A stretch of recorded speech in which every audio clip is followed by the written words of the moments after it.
के जंगल में एक पेड़ पर दो छोटी सी चिड़िया बहन रहा करती थी। एक का नाम टुनटुनी चिड़िया था और दूसरी का नाम पिंकी चिड़िया था।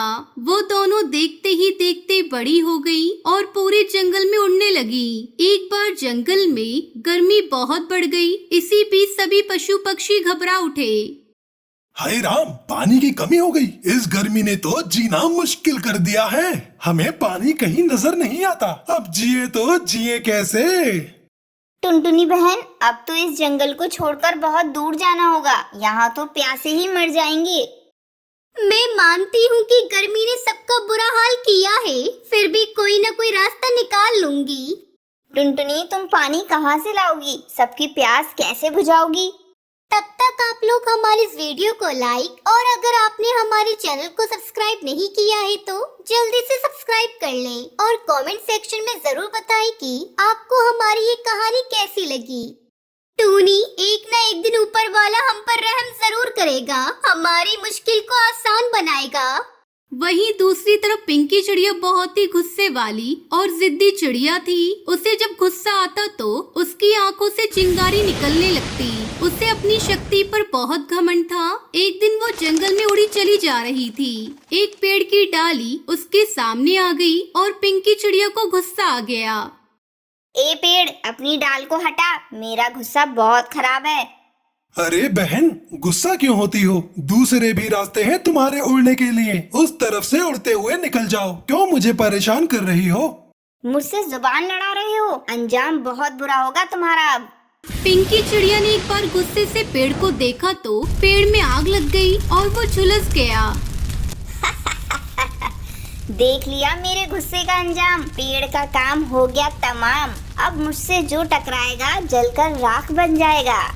इतना कहकर पिंकी चिड़िया वहाँ से उड़कर चली गई, लेकिन धीरे धीरे पूरे जंगल में आग लग गई। सभी पक्षी इधर उधर भागने लगे। तभी टुनटुनी चिड़िया ने आसमान की तरफ देखा और भगवान से फरियाद लगाई। हे भगवान, अब तू ही कुछ कर, तेरे सिवा हमारा कोई नहीं। तो ही इस आग को बुझाने का तरीका बता। तभी टुनटुनी चिड़िया की आंखों से एक रोशनी निकली और अचानक बरसात होने लगी। देखते ही देखते आग बुझ गई और चारों तरफ पानी ही पानी फैल गया। गड्ढे और तालाब पानी से लबालब भर गए। टुनटुनी चिड़िया हैरानी से सब कुछ देख रही थी। वो समझ गई कि उसके अंदर भगवान ने पानी बरसाने की शक्ति का जादू दे दिया है। सभी पशु पक्षी खुश होकर रहने लगे। टुनटुनी चिड़िया के गुणगान गाने लगे। ये बात पिंकी चिड़िया को अच्छी नहीं लगी। उसने गुस्से से कई पेड़ों को जला दिया। अब देखती हूँ ये टुनटुनी क्या कर लेती है। मेरी शक्ति के आगे टुनटुनी कुछ भी नहीं है। पेड़ तो जल ही गए हैं। इन पेड़ों पर रहने वाले पक्षी बेघर हो गए हैं। अब सब पशु पक्षी मेरे सामने आएंगे, नाक रगड़ेंगे और मेरी ताकत को मानेंगे। वो जान जाएंगे कि सबसे शक्तिशाली इस जंगल में पिंकी चिड़िया ही है। मेरी जय जयकार होनी चाहिए। इतना कहकर पिंकी चिड़िया वहाँ से चली गई और टुनटुनी चिड़िया वहाँ आ गई। कई पशु पक्षी टुनटुनी चिड़िया के सामने आ गई। टुनटुनी बहन, देखो तुम्हारी बहन ने पेड़ों को जला दिया। हमारा आशियाना खत्म हो गया। अब हम क्या करें? इस बात का टुनटुनी चिड़िया को बड़ा दुख हुआ। उसने आसमान की तरफ देखा और भगवान को याद किया। उसकी आंखों से रोशनी निकली और सभी जले हुए पेड़ पौधे फिर से पहले की तरह हरे भरे हो गए। ये सब देखकर टुनटुनी चिड़िया का मन भी बहुत खुश हो गया और सभी पशु पक्षी भी खुशी से झूमने लगे। पक्षियों को उनका आशियाना फिर से मिल गया। कुछ देर के बाद पिंकी चिड़िया वहाँ आ गई। उसने सभी पेड़ों को हरा भरा देखा तो हैरानी में पड़ गई। ये मैं क्या देख रही हूँ? जले हुए पेड़ फिर से हरे भरे कैसे हो गए? ये चमत्कार किसने किया? पिंकी बहन, ये चमत्कार आपकी बहन टुनटुनी चिड़िया ने किया है। भगवान उनका भला करे। उन्होंने पेड़ों को नवजीवन देने के साथ साथ हमारा आशियाना हमें लौटा दिया। मारने वाले से बचाने वाला बड़ा होता है। खामोश कालू कौए, सबसे बड़ी मैं हूँ। मैं जिसे चाहूँ उसे खत्म कर सकती हूँ। क्या तुम मेरी शक्ति का फिर से नमूना देखना चाहते हो? सब लोग मेरे आगे झुक जाओ, वरना मैं सबको खत्म कर सकती हूँ। उसी समय टुनटुनी चिड़िया वहाँ आ जाती है। उसने पिंकी चिड़िया को रोकते हुए कहा, पिंकी मेरी बहन, अपनी शक्ति को गलत कामों में जाया मत करो। तुम्हें क्या मिलता है? सबको धमकाकर सभी को अपने बस में नहीं किया जाता। बल्कि सबको प्यार से अपना बना लिया जाता है। क्या तुम चाहती हो सभी डर के तुम्हारे सामने झुके? ये तुम बहुत गलत सोच रही हो। अगर अपना बनाना चाहती हो तो भलाई का रास्ता इख्तियार करो। जरा सोचो, पेड़ों को जलाकर तुम पेड़ों का जीवन खत्म करती हो, जंगल के पक्षियों का आशियाना छीनती हो। पशु पक्षी तुम्हारे सामने आदर के कारण नहीं बल्कि डर की वजह से झुकते हैं। उनका सच्चा आदर चाहती हो तो उनकी सेवा उन्हें प्यार से अपना बना लो।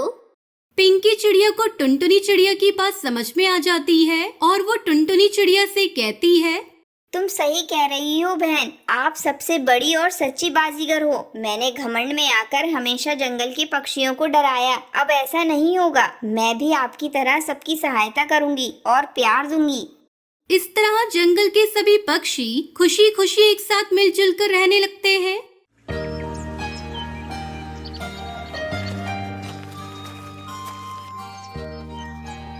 बहुत समय पहले ढोलकपुर के जंगल में कालू कौआ अपनी पत्नी टूनी और बेटी टुनटुनी के साथ रहता था। कालू कौआ ठेले पर प्याज पराठा बेचा करता था। गर्मा गर्म प्याज पराठे वाला, आओ आओ, गर्मा गर्म प्याज पराठा ले लो। ए कालू भैया, मुझे एक प्लेट प्याज पराठा देना। कालू भैया, मैं कब से खड़ी हूँ, पहले मुझे प्याज पराठा देना।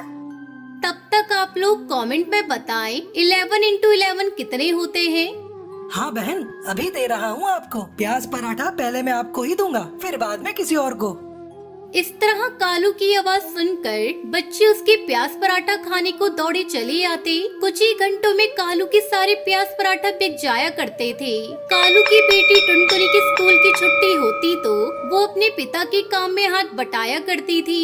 एक दिन टुनटुनी अपने घर पर थी, तभी एक पक्षी आता है और कहता है, टुनटुनी बिटिया, अरे ओ टुनटुनी बिटिया, तेरी माँ कहाँ है? तू जल्दी अपनी माँ के साथ अस्पताल पहुँच। तेरे पापा के शरीर पर उबलता हुआ तेल गिर गया है, वो बुरी तरह से जल गए हैं। मैंने उन्हें अस्पताल में भर्ती कर दिया है।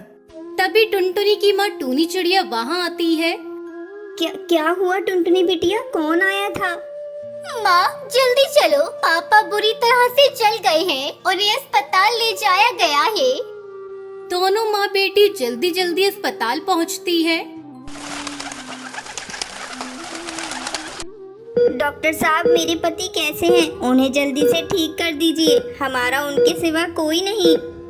डॉक्टर अंकल, मेरे गुल्लक के सारे पैसे ले लो आप, लेकिन मेरे पापा को ठीक कर दो।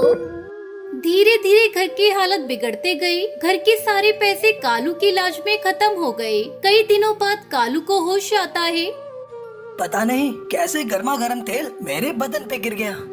ज्यादा मत बोलो जी, डॉक्टर ने आपको ज्यादा बोलने से मना किया है। मुझे मत रोको टूनी, मुझे बोलने दो। अब घर का खर्च कैसे चलेगा? मेरी दवा का खर्च कहाँ से लाओगी?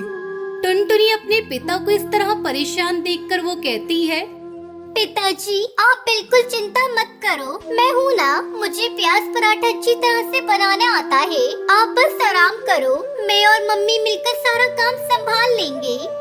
अगले दिन से टुनटुनी चिड़िया अपनी माँ के साथ मिलकर प्याज पराठा बेचने लगी। एक दिन उसकी दुकान पर एक पक्षी आता है। आइए आइए साहब, आपके लिए प्याज पराठा लगाऊं? मेरा बनाया प्याज पराठा बहुत ही स्वादिष्ट होता है, एक बार आप खाकर तो देखिए। अरे भाई, कुछ दिनों पहले यहाँ कालू कौआ अपने प्याज पराठा बेचा करता था, क्या ये उसी की दुकान है? हाँ अंकल, ये उन्हीं की दुकान है, मैं उनकी बेटी हूँ। मेरे पापा भी बहुत बीमार हैं, अस्पताल में भर्ती है, इसलिए मैं और मेरी माँ अपनी दुकान संभाल रही है। आप बैठिए, मैं आपके लिए गर्मा गर्म प्याज पराठा लेकर आती हूँ। हाँ, ये ठीक रहेगा। पहले तुम अपना प्याज पराठा मुझे टेस्ट कराओ। अगर मुझे तुम्हारे बनाए हुए प्याज पराठा पसंद आए, पास में ही मेरा होटल है, मैं तुम्हें रोज के 500 रुपए दूंगा प्याज पराठा बनाने के लिए। टुनटुनी सेठ को अपना बनाया प्याज पराठा खिलाती है। अरे वाह, तुम्हारे बनाए हुए प्याज पराठे का स्वाद तो गजब का है, ये बहुत ही स्वादिष्ट है। मैंने तो ऐसा प्याज पराठा आज तक कभी नहीं खाया। कल से तुम प्याज पराठा बनाकर मेरे होटल में पहुंचा दिया करना, सारा सामान मैं दूंगा। इसके लिए मैं तुम्हें हर रोज 500 रुपए दूंगा। शुक्रिया अंकल, हम आपका ये एहसान कभी नहीं चुका पाएंगे। आप नहीं जानते आपने हमारी कितनी बड़ी परेशानी को दूर कर दिया है। इस तरह टुनटुनी को उस बड़े से होटल में प्याज पराठा बनाने का काम मिल जाता है। धीरे धीरे कालू का घाव भर जाता है और वो ठीक हो जाता है। इस तरह टुनटुनी चिड़िया अपने पिता के साथ मिलकर प्याज पराठा बेचने लगी और खुशी खुशी रहने लगी।